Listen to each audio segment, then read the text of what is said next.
Zonet Cable TV Pvt buka cu. Itong Jumahian Indian National Congress senior leader Sri Jairam Ramesh biang na kannedo na. Kumsang nila pali akan Rajya Sabha member tan thantlina niya cu Andhra Pradesh state jangkana niya.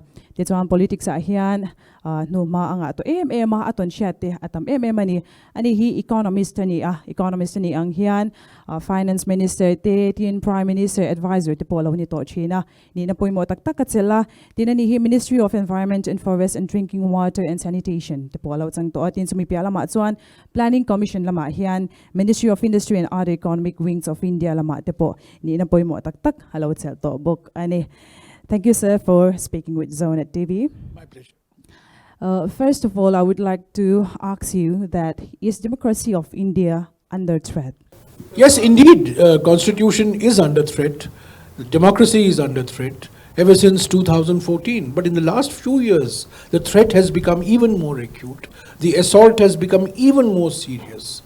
Democratic institutions are under threat. The judiciary, the media, the election commission, the institutions of investigation, and of course the Constitution of India, most importantly, of which Article 371G, which was inserted in February of 1987 to protect the Mizo way of life, Mizo traditions, Mizo customs, Mizo culture. A government that has done away with Article 370 for Jammu and Kashmir can very easily do away with 371G for Mizoram as well. The term Godi media, I think we all heard that, even in Mizoram we heard that.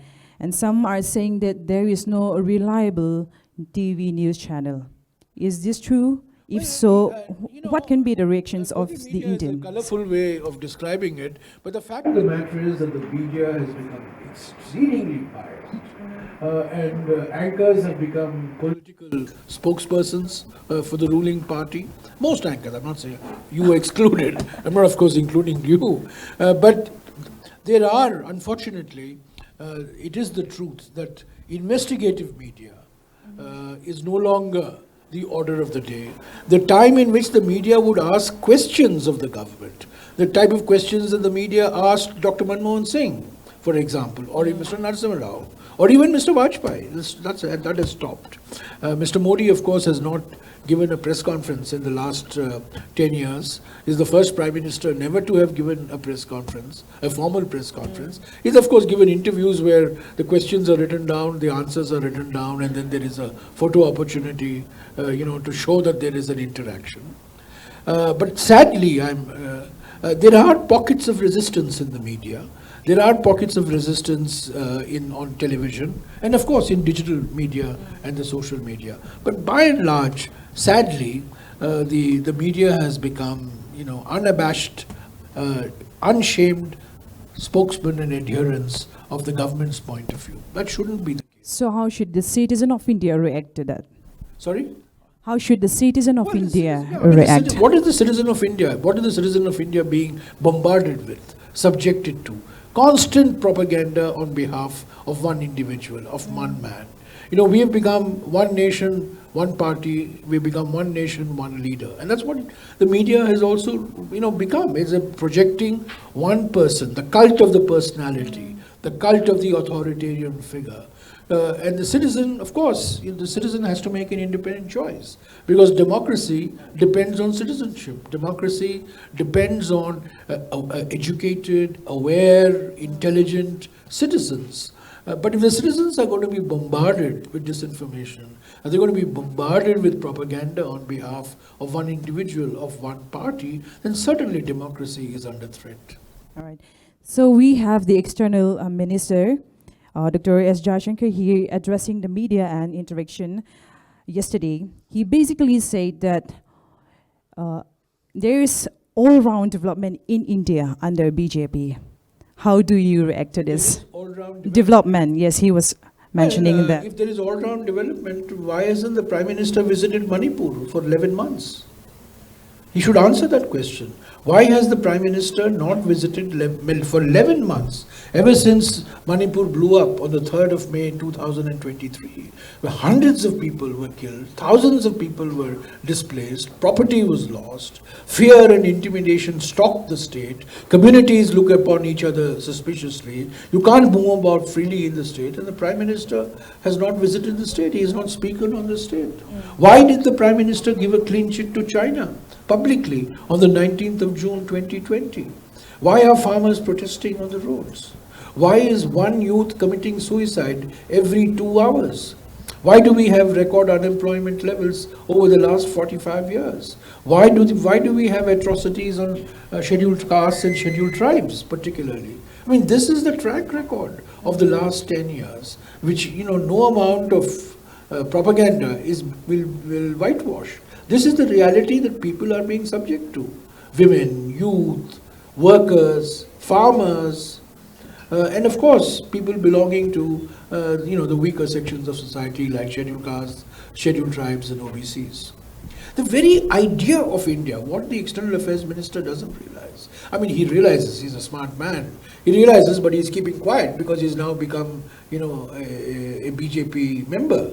He's keeping quiet. It's an attack on the very diversity of India. It's an attack on the very culture, on the very soul of India.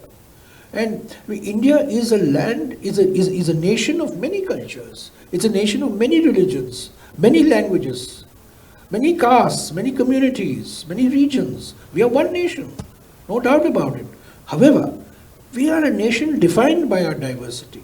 And the External Affairs Minister, he knows very well that this diversity is under attack like it has never been before in the last 10 years. All right, so moving to my next question. If the Congress comes back to power, how will a small state like Mizoram benefit from it? Most importantly, 371G, the letter and spirit of 371G will be fully protected. Secondly, the amendments that Mr. Modi has brought about to the Forest Conservation Act, which threatens the forest-rich nature, the diversity, the biodiversity of Mizoram, which shares a border with Bangladesh, which shares a border with Myanmar. The laws that have been liberalized for forest conservation, they will be repealed. We will go back to the old forest conservation laws, which protects forests, which protects livelihoods, which protects biodiversity. Thirdly, we will ensure that the connectivity of Mizoram. I, as Commerce Minister in 2008, I went to Myanmar 4 or 5 times. We launched the Sitwe project, the port project, which provided connectivity for India, to the rest of the northeast via Sitwe in Myanmar. From Sitwe, Paletwa to Zorinpui, to Zokachwa, and then from up to Aizawl.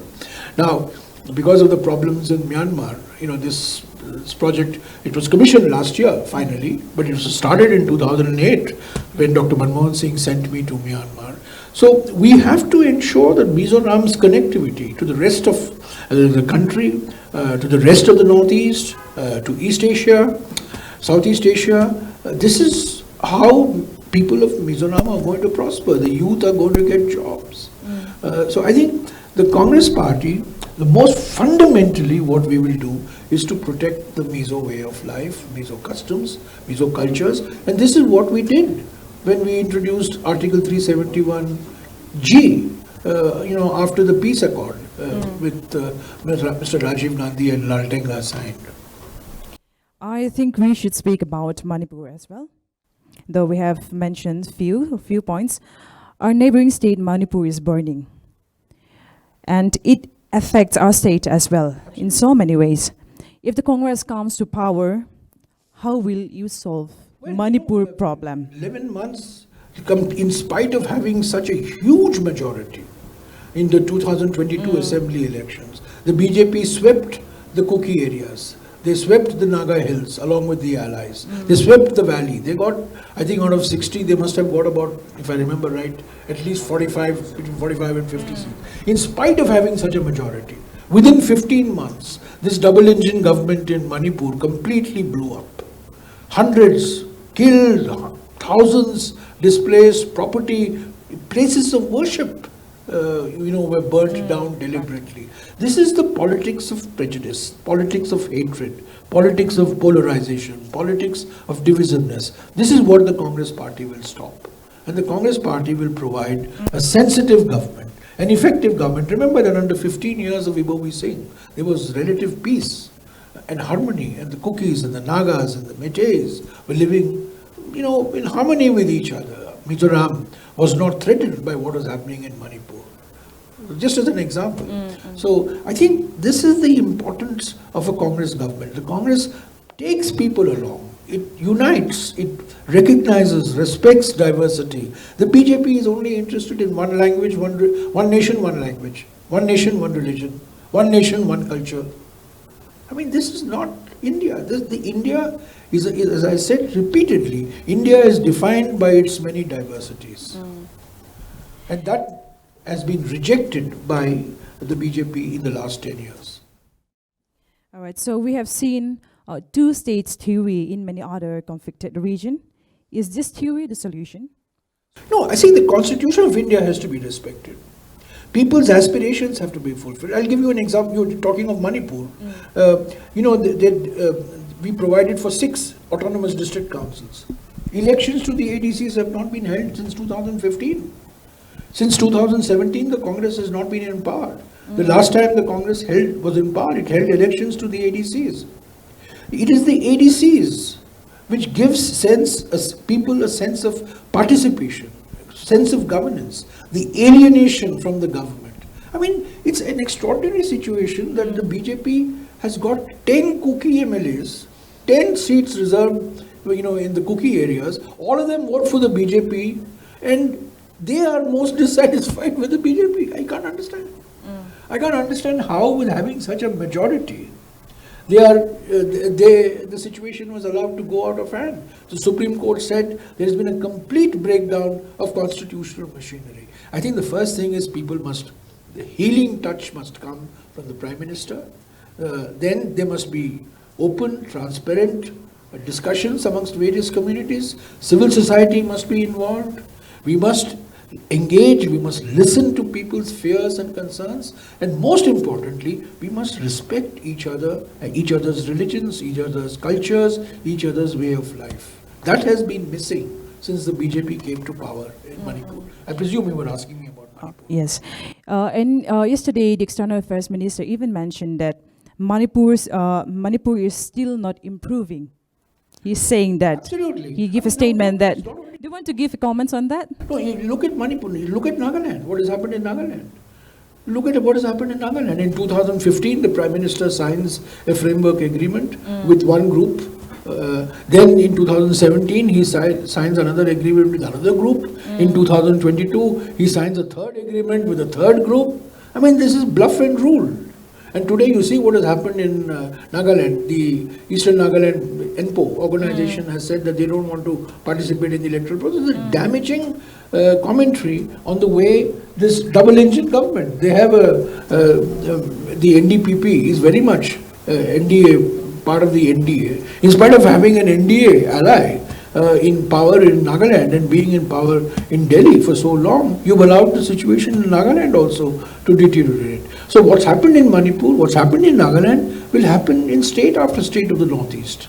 Because the BJP is fundamentally uncomfortable with the idea of diversity. All right. So moving to our next question, how is the Indian alliance doing so far? Like some are saying that they want to vote out the BJP party, but the government they are having doubts on the Indian coalition. No, we have 28 parties. More and more parties are joining us. Small parties are joining us in different states. We have alliance we have a seat sharing formula with almost all the parties except in Bengal, where we couldn't agree. But Mamata Banerjee has said that she's very much part of the India group, even though she may not have a seat sharing agreement with the Congress. I think we are confident, like in 2004 and in 2009, the Congress and its allies will get a clear and convincing majority. Clear and convincing majority. A majority is 272. Clear and convincing means many, many seats over and above 272. So coming to Mizoram, What do you make of the ruling parties at PM? Their performance so far? Well, it's too soon to say. The ZPM was like the Aam Aadmi Party. It came to power, but it's too soon to say. And I know that the Chief Minister of Mizoram was once part of the security establishment of Indira Gandhi. He's had a distinguished career in the police administration. I wish him well, but it's too soon to tell. And my view always has been that the BJP has used parties like the ZPM, the MNF, the NPP, so many parties, because they can't capture power directly in the Northeast. Are you saying that they are working together, the ZPM and... I wouldn't be surprised. I frankly wouldn't be surprised. I frankly wouldn't be surprised because the BJP uses regional parties. It has used regional parties to expand its footprint, in the Northeast. I believe a vote for the ZPM is basically a vote for the Congress. A vote for the MNF is a vote for the Congress. Because these are all parties that can easily side with the BJP at any point of time. The Congress is the only party that does not compromise with the fundamental ideology of the BJP. If the BJP puts the screws through the ED or the CBI or the income tax, whether it's your ZPM or MNF, you'll fall in line. So, how is your candidate from Mizoram different from other candidates? Well, our candidate has got a distinguished record in police administration, and I think he will do well. We have a new PCC president also, a very experienced congressman, and he's become the head of the Congress in Mizoram. Mizoram is the only state where we have independent elections for the post of the president. It shows how much diversity we accommodate in our political party. No other political party does this. So our candidate is a strong candidate. I think the Congress, this is a national election. This is not an election for MLA. It's not an election for a state. So the issues that people have to vote for are protection of democracy, protection of freedom, protection of the Constitution, protection of Article 371G. Those are the issues that are relevant in this election, and I think our candidate is as strong a candidate as we could have found in Mizoram. Suppose if the Congress win this time, do you believe that we can have the union minister again? You know that Dr. C. Silver, he's union minister. Yes, I know. I knew him very well. He was Minister of State for Health. Can we have that union minister I remember again? he was Union Minister for State for Health, if I remember Dr. Silver. I remember Dr. Silver very well. I used to meet him in the early 90s. I'm sure there's no reason why he should not be made minister. I'm sure. But we are not fighting to make ministers now. I think it's very important. Congress party is not fighting for ministries, it's not fighting to make ministers. We are fighting to save the Constitution. We are fighting to save Article 371G. We are fighting to save democracy.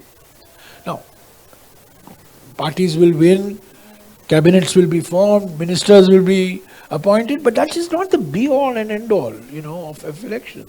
Election is all about ideology. It's all about values. So I'm sure our candidate also shares this sentiment that we are fighting to preserve democracy, we are fighting to preserve India's diversity, and we are fighting to save India's constitution. Not I'm fighting to become minister. I don't look upon elections that way.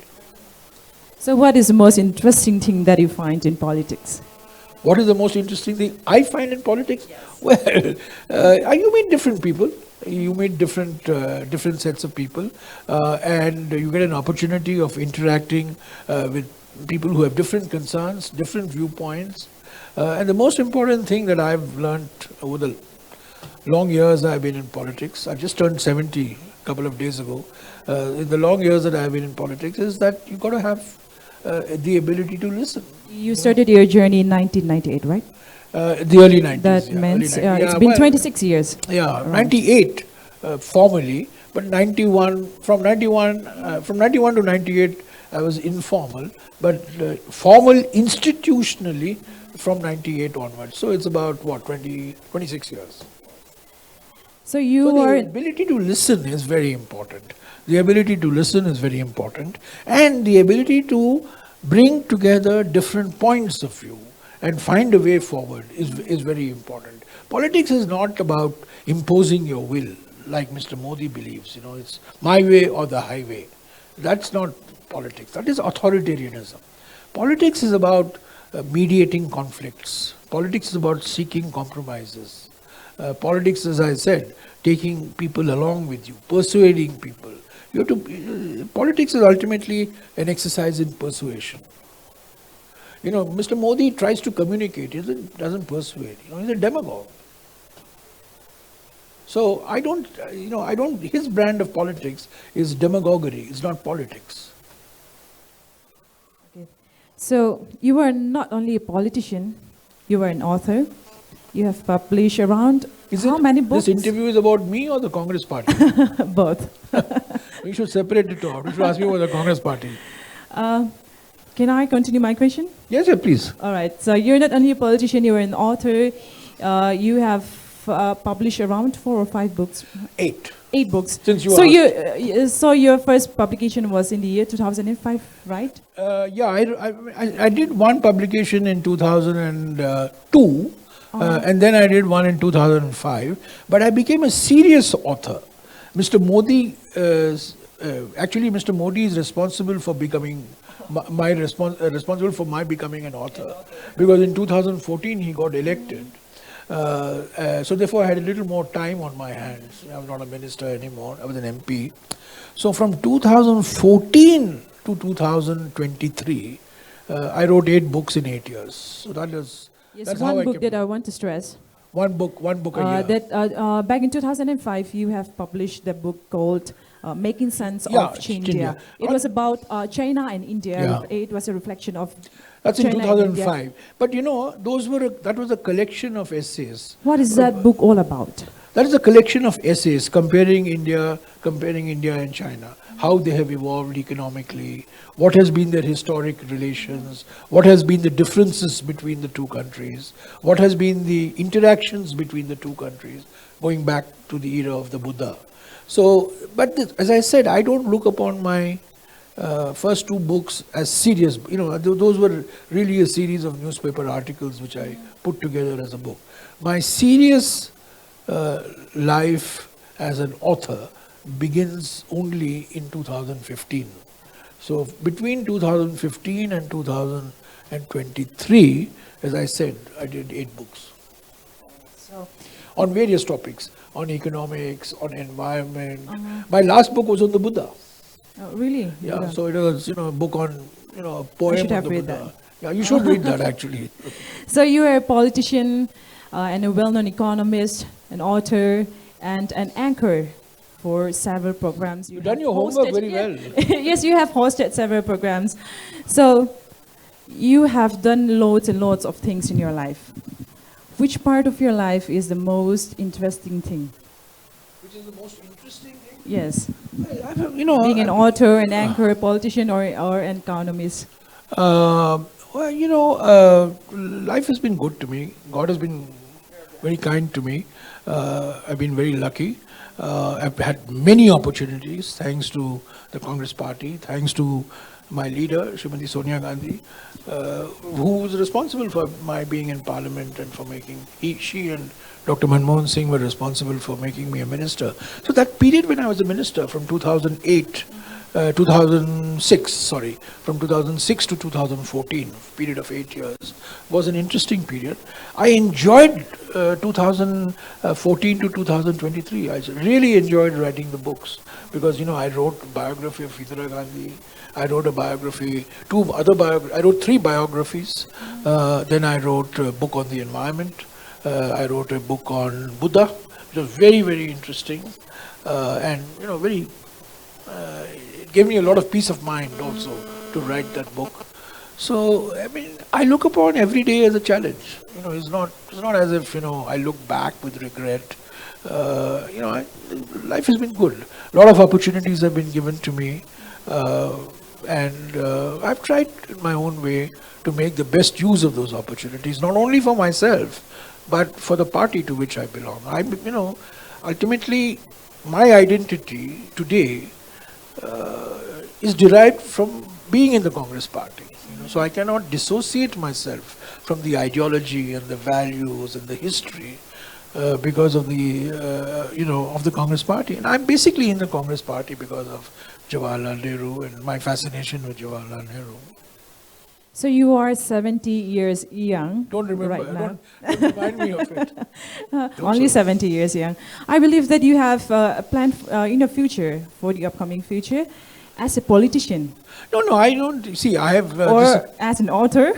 No, I mean, I don't look upon the future. I mean, I've got 4 years more in the Rajya Sabha. So it'll be my 4th term. I think I've had enough.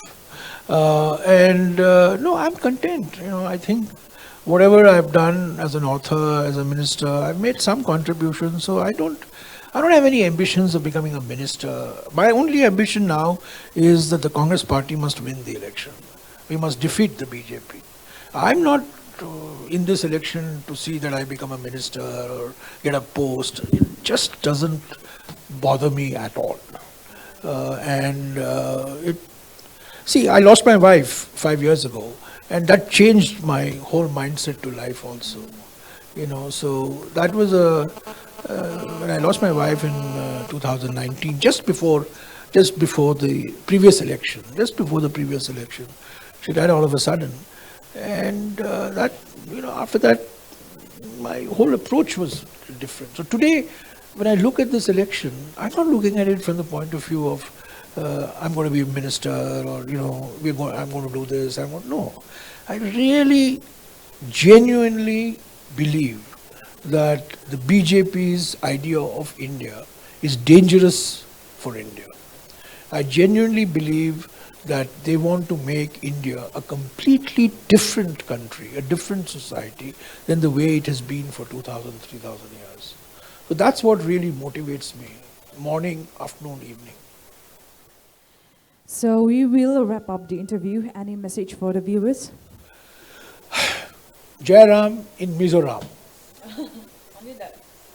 All right, thank you so much for giving us your time. The kan interview kan du to kanga chen kan chuan in lo let lova kha intimate he amar chu huni achep thina levek thei ni lowatin political thilte ani boka an levek rem lo te po kha ombo kani ithir tu ten in lo ngai tha ka chang in lok na in nge kan be se tu na kan kom back hi atir la mahana chanchin ka soito India ram ta nya na tholok em ani politician ani tin economist ani na angpon amitam taktan sarkar ta na mi poimo tan advisor lo ni to china tin tu na han Rajya Sabha MP nilai me kani boka soita ang khan kumli ala neya tin I achamli na ani boka ni ti te po karon soilanga chu ama hi hambe chian le zwa te po kan cha ka hun kan nei lo ti ero apoi kan ti ma ti khana chanchin kan she chang du kan lo char zel du ni point internet la mahan char tur tam mani ti kha kan han soinan le du ani kan program clear tu zong te in zawai chung alom tu kan soye